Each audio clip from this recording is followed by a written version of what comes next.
Hello सांग मैंने तो आज आमर रोसई हम गगुआ शुखुआ आउे कोबी साग तो आपण मैंने तो केवे बनई खाई कि नहीं तो चलते आज बनइबा। कोबी आड़ा को प्रथम चकुड़ीकिना धोईदबा पानी रे तापरे गगुआ शुखुआ को भी पानी रे टिके बतुरई दबा।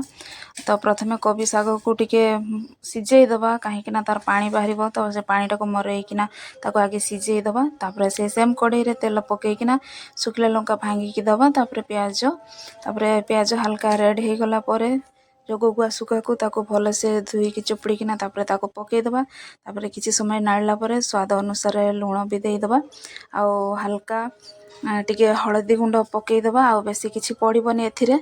तापरे किछि समय नाड़ीला परे शुखुआ टिके सिझी गला परे तापरे सिझेइकी रखिथिबा साग को ताको भी पकईदबा। तापरे 2-3 थर नाड़ले तो हैला आउ तरकारी पूरा रेडी देखंतु केते टेस्टी दिसुची। मु तो माने कौन तरकारी देखिकी टिके पढ़ा पढ़ी करके नहीं आसिली टेस्ट करिया पई आउ टेस्ट कला परे जना पड़ला सांग माने बापरे की टेस्टी।